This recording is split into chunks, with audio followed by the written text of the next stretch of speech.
Detroit during 313. We are back. Steve and Will getting ready to talk this Detroit Lions football. But before we get started, you know what to do.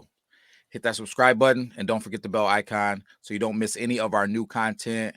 Steve, we're coming off of a big, big morning where we gave our mock drafts this morning.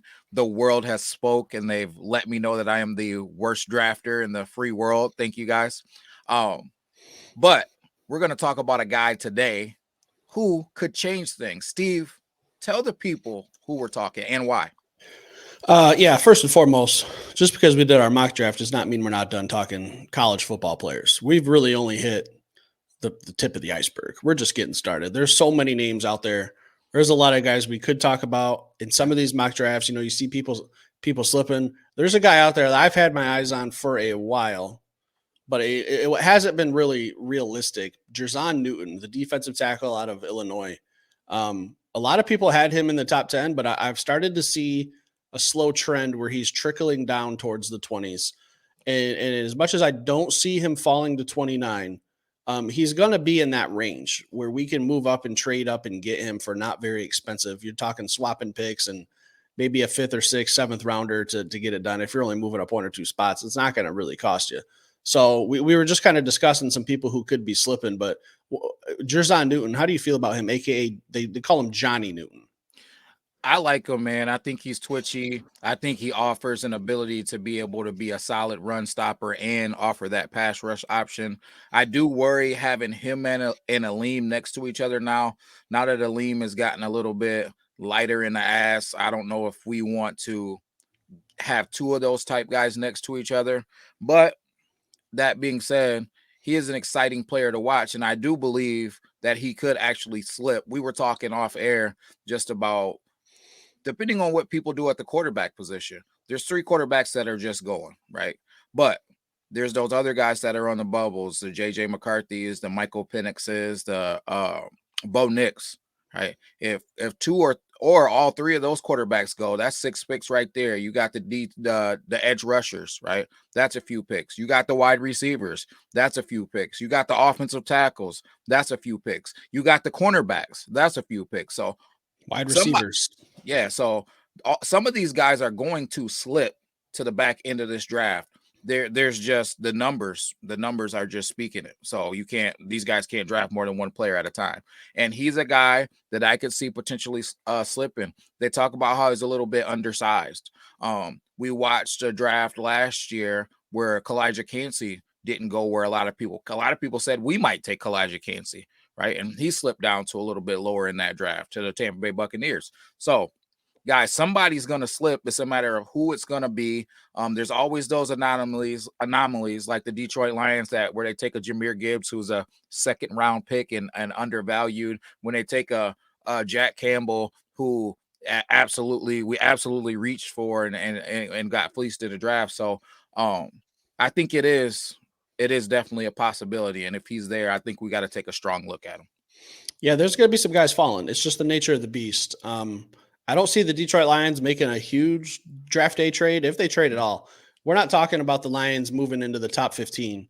But once we start to get to like pick 20 where the Pittsburgh Steelers are, if there's 4 or 5 guys on that list that we're projected or mocked in the top 10, like a Kool-Aid McKinstry, I've seen him mock falling a little bit lately. Jackson Powers Johnson still hanging around. Cooper DeJean, Nate Wiggins is at 19 at this one I'm looking at CBS. If those guys are just kind of hanging around within our range, we're 29. So striking distance for me for the Detroit Lions is like 19 to 28. If there's a guy out there that you really like within that 19 to 28 range, who's it going to be? What's it going to take to move up? Because like you said, there's going to be some quarterbacks. There's 3 quarterbacks for sure. We got Caleb Williams, Drake May, and Jaden Daniels. That's a lock. Those guys are going in the top 5.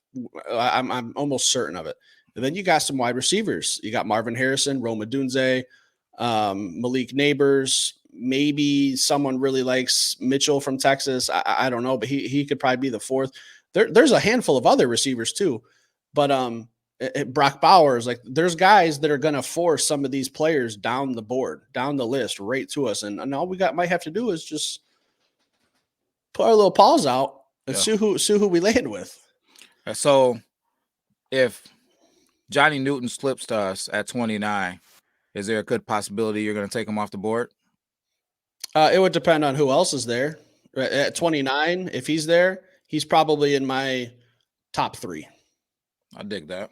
I Hey, dig him, that. a Jackson Powers Johnson, uh, and then maybe a Kool Aid McKinstry. If one of those three guys is there, or all three, I'm sorry, if all three of those guys are there somehow by the grace of God, I don't see it happening.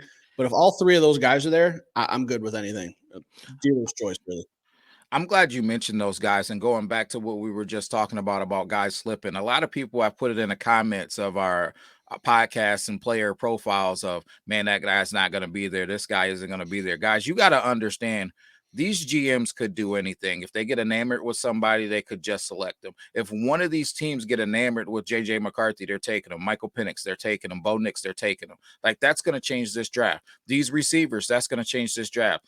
These four corners, and really you could say potentially five, that's going to change this draft. So when we're talking about guys, you never know who's going to get picked where or why. We can all make our guesses and our assumptions about it, but there's no guarantees. We only thing that we know is there're going to be 32 people selected in the first round, and there's more than 32 players out there that could be selected in that first round. So somebody that is a high quality player and maybe a first round value, depending on how you value these guys. Detroit Lions said last year there was only 14 guys or something like that they had Yep. first round value on, but Yep. they're for as far as first round value for the 2024 draft, there's going to be guys that maybe we're looking at that slip to the second round that have that high value there. Brian And Branch. yeah, exactly. Exactly. So there's going to be those guys that slip through the cracks. So we never know if one of these guys that we're doing a player profile on could be that guy. Yeah, Brian Branch last year was projected to be a top 15 pick, and God graced us with a little draft luck, and he fell to us in the second round. So I mean, it happens. Someone is going to fall. If I had to guess, and this is just me spitballing, throwing out an idea, it would be one of the three guys I mentioned: Kool Aid McKinstry, Jackson Powers Johnson, or Jerzon Newton. I think one of those three guys will be there at 29. Who it's going to be, if I had to put money on it, it'd probably be Newton. Just a gut feeling. I don't have any stats to back that up. I don't have anything, have any breaking news for it. It's just my personal gut opinion. Yeah, I will say I can't really speak to it yet because my gut isn't telling me anything, and I want to see the Pajama Olympics first. And I think the Pajama Olympics is going to change a lot for certain players. There's going to be guys that fly up the draft board, and there's going to be guys that fly down the draft board just based on that. So I'm waiting to see that.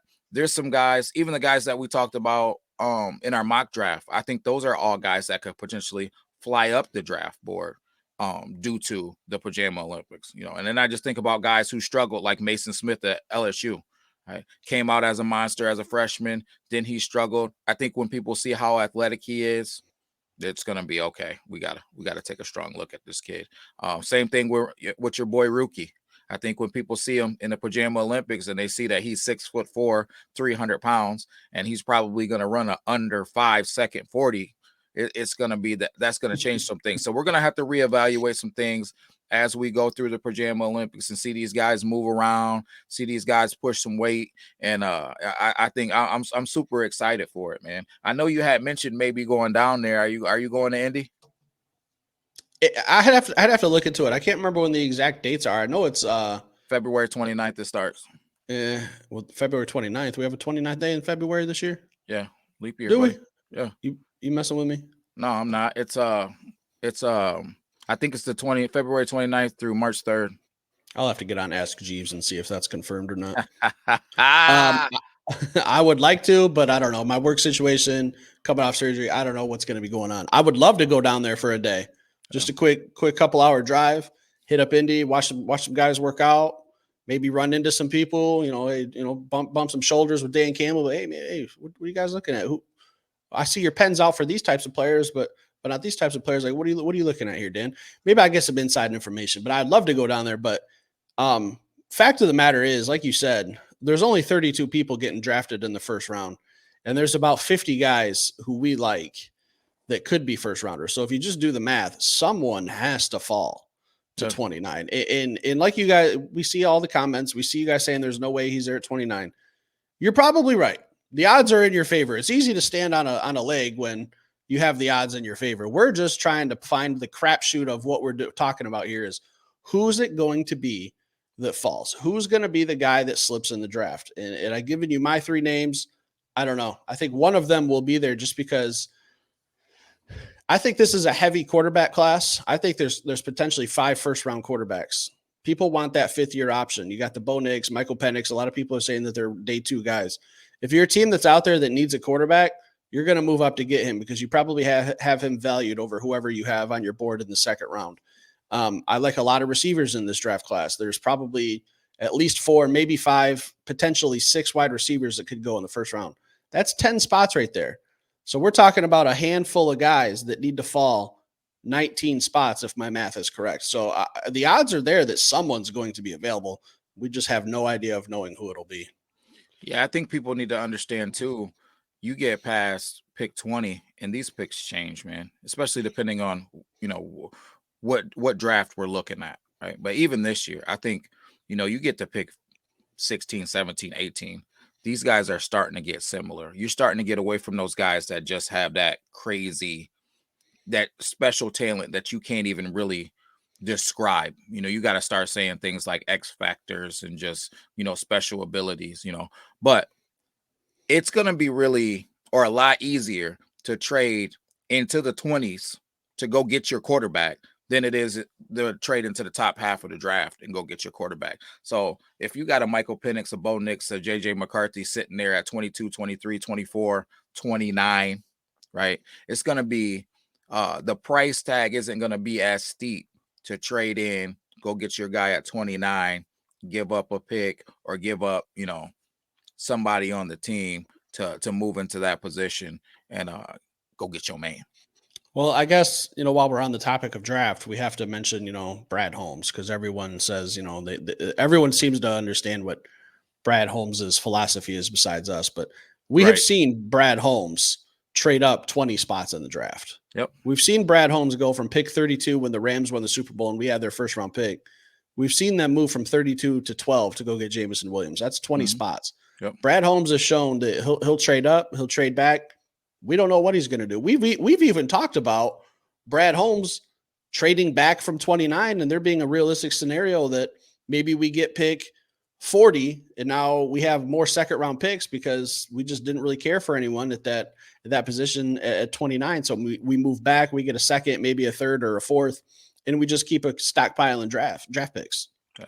I really think there's a strong possibility that we trade out of the first round. Again, it's not something that I love because we're going to be down there. I'll be very sad. Yeah, it's not something that I love at all, but I could really see it happening, man. I could see us trading up pick 61 or getting an extra pick in a second round or getting a first rounder, next year from a team like that's a pretty good team that has somebody that they want and they know they're going to be drafted in the back half of the draft anyway. So it's almost like a second round pick. I could see something happening or one of these teams going and getting their first round guy and then wanting to get back in there and go get their quarterback that's now slipped down to 29. I could definitely see it being a possibility. And then we get into those guys that are similar. There's a lot of guys, and I'm not going to speak to the other guys that we haven't spoke to yet and give it away, but there's a lot of guys that are similar to the guys that we chose in our mock drafts that are kind of backup plans to the same plans that you and I both have on our own to do this thing moving forward. So you never know who's going to get taken, man. You gotta have a contingency for everything. Yeah. A fact of the matter is, like we said, someone's going to slip. It's a matter of who. Nobody on this earth knows. We won't know until April 25th. We're just playing a guessing game, guys. So leave it in the comments down below. Let us know a player who you think might slip to the Detroit Lions, who might be there at 29. Don't just throw a name out. Back it up. Throw a little, show a little work like you used to do in grade school. Show your work. Have some dialogue. Don't just throw out a name and say, "Oh, Jared Verse." Yeah. Say why you think it's Jared Verse. Give us some input. Give us something to work with if you want to comment back. Hit that like button. What's that? I was going to say that. And guys, remember, just go back and check in because we comment back to you guys a lot of times. So you'll say, hey, we think this guy, blah, blah, blah, blah, blah. And then we'll respond and we don't hear back from a lot of you guys. So go back and check and Crickets. see. Yeah. Crickets. We get crickets a lot. Yep. Guys, hit that like button. If you're new to this channel, hit that subscribe button. We talk Detroit Lions all the time, and we'll be back later with some more content. Peace.